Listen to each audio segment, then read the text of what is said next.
Então, como eu falei, estamos hoje 29 de setembro, faltam 6 dias para a eleição e nós estamos aqui transmitindo essa nossa décimo episódio do Café das 5.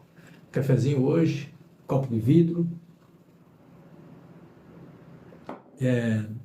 Amanhã, dia 30 de setembro, segunda-feira, é o Dia Mundial do Tradutor.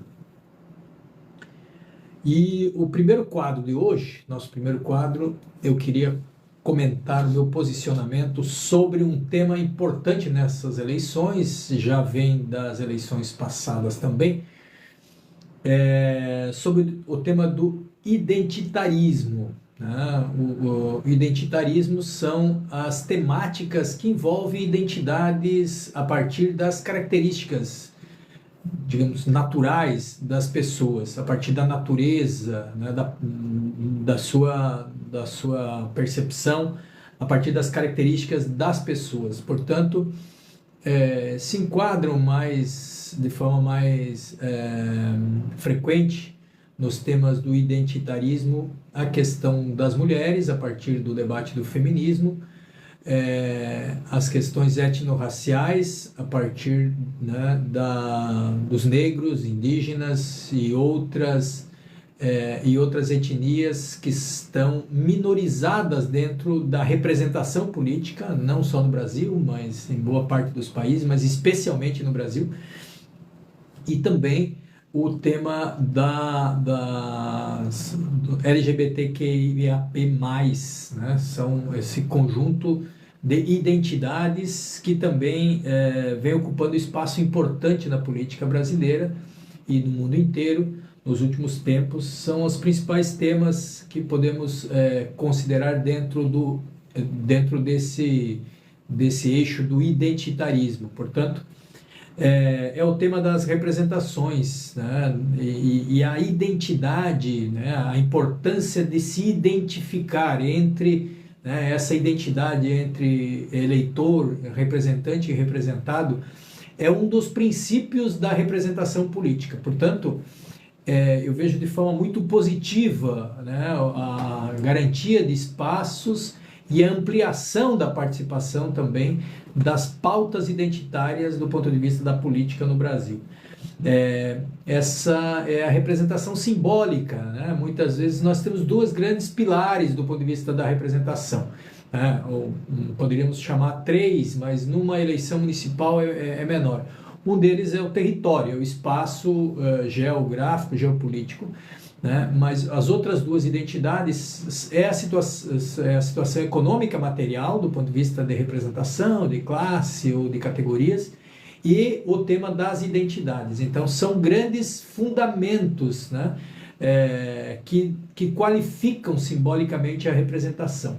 Portanto, nós temos algumas teorias antigas. Eu tenho algumas restrições pela forma mais ou menos mecânica que isso se representa, mas quem estuda um pouco dentro da sociologia e ciência política sabe da famosa pirâmide de Maslow.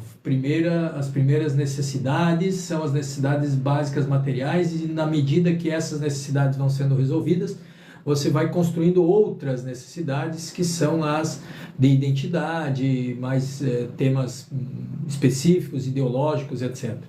Mas também tem outras teses sobre isso que fala do pós-materialismo, ou seja, quando as necessidades básicas estão resolvidas, há uma disputa de representação por outras pautas.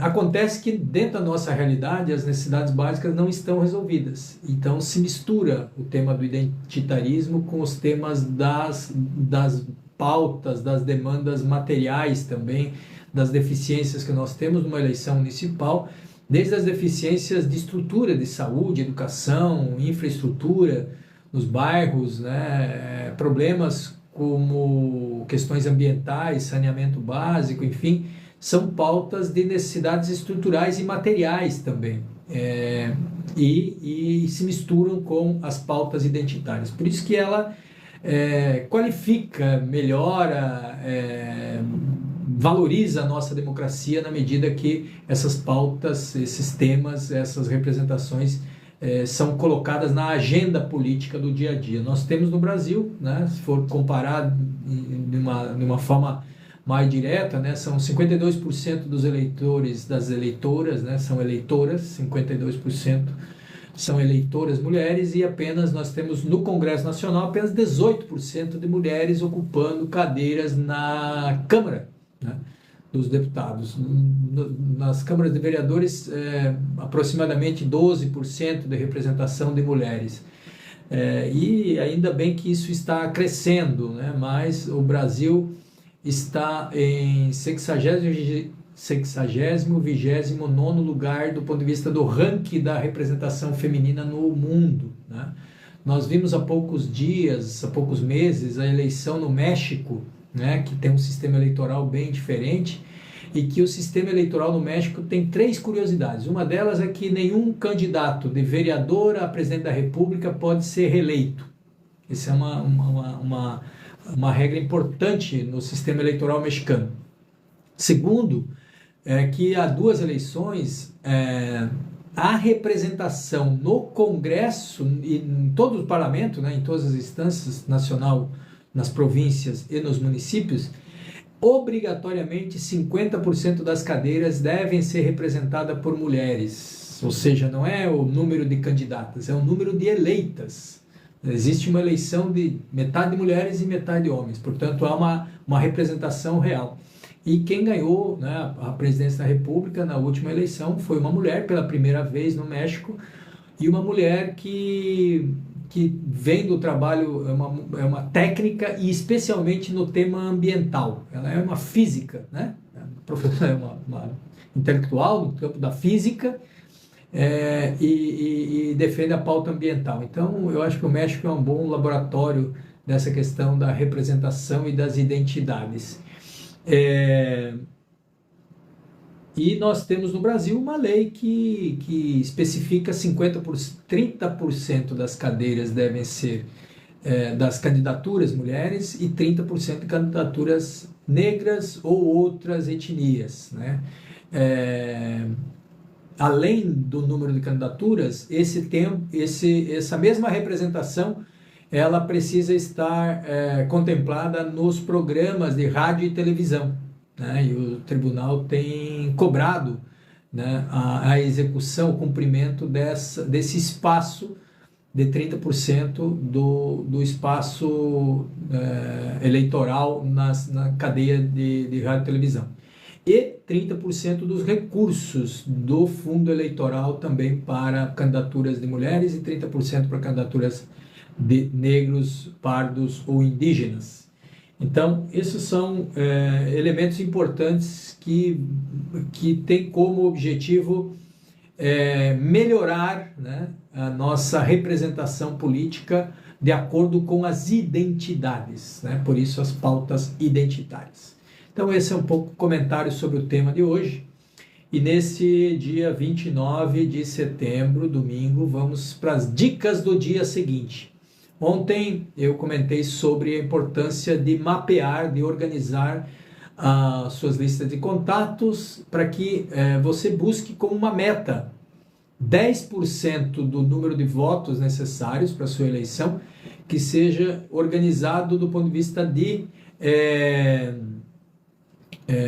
apoiadores. E podem ser apoiadores em 3 níveis, né? Um primeiro nível, quem vai estar disponível para trabalhar, acompanhar você durante toda essa semana, né, que seriam os de primeira ordem. Os de segunda ordem, quem tem algum tempo, algum horário do dia ou nos últimos dias vai poder acompanhar, né? E o terceiro é quem tem menos tempo, mas que vai poder te apoiar do ponto de vista das redes sociais, e principalmente o WhatsApp. Então, a dica de hoje é que você tenha essa planilha exposta, aberta, visível durante toda a semana, e que alguém da sua campanha se responsabilize por fazer o monitoramento dessa planilha, fazer o checklist, fazer o contato com as pessoas para verificar se de fato elas estão mobilizadas. Tem muito candidato que na reta final se ilude com algumas promessas de campanha e as pessoas não efetivam, e aí quando chega no resultado lá no último dia, se desespera porque não houve essa movimentação. Então, é importante ter um monitoramento, um feedback diário, né, dessa movimentação. Então, não basta você organizar 10% do número de votos em apoiadores mobilizados nessa semana, mas fazer o monitoramento, fazer o feedback, o checklist, para verificar se de fato isso está ocorrendo, né?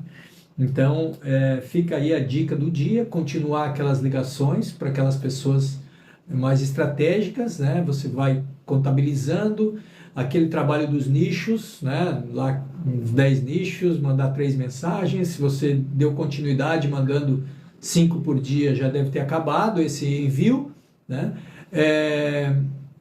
E por último, essa organização dos 10%. A campanha deve continuar com muita intensidade nas redes e nas ruas, agenda de modo geral, mas principalmente agenda nos espaços que você é conhecido, continue trabalhando de forma intensa onde você é conhecido, porque o custo de conversão de voto é menor. O tempo, recursos humanos, a necessidade de insistência para converter pessoas que te conhecem já, para converter em voto, é menor aonde você já é conhecido.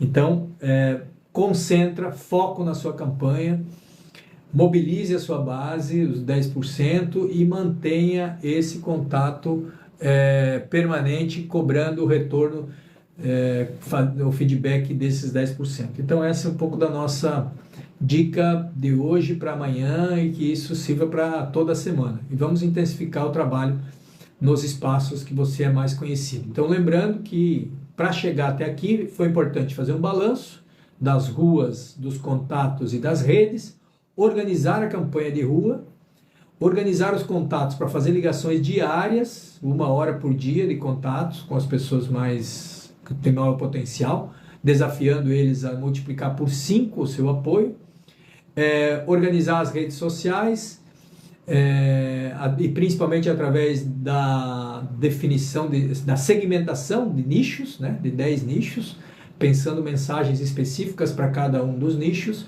organizar a sua base de apoiadores através de plenária, de organizações dos últimos 3 dias de campanha, nós já conversamos sobre isso na sexta e no sábado, e agora 10% do número de votos em apoiadores mobilizados, e manter esse apoio sempre de forma a monitorar se de fato está se efetivando esse apoio. Então esse foi o nosso segundo bloco. Para encerrar agora, perguntas e respostas. A dúvida é sobre pesquisas eleitorais. Qual é o sentido, é importante, como é que dá conta das pesquisas eleitorais? Enfim, a pesquisa nesse momento das eleições, para vereador é muito difícil pesquisa, né, ter alguma credibilidade. Ela teria que ter uma amostra muito grande para chegar próximo. Então, a principal pesquisa para vereador é se você tem 10% dos votos necessários na sua campanha, é a principal pesquisa, né? Então, essa dica de ontem, de hoje, ela é uma das melhores pesquisas para as candidaturas a vereadores.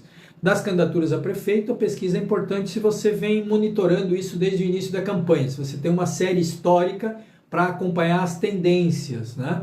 Se você for fazer só uma pesquisa agora, você não tem com o que comparar com pesquisa dos outros, a metodologia é outra, enfim, ela não tem muita utilidade técnica, né?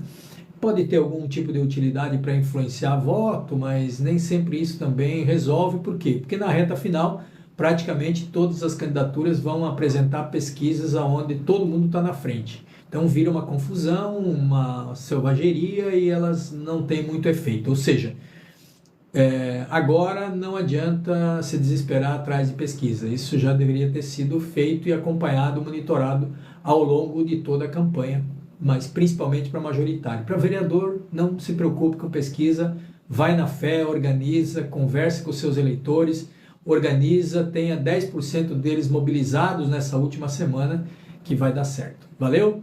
Um abraço, Até amanhã. Amanhã, segunda-feira, dia 30 de setembro, às 5 da tarde. Café das 5 com o professor Paluto. Obrigado.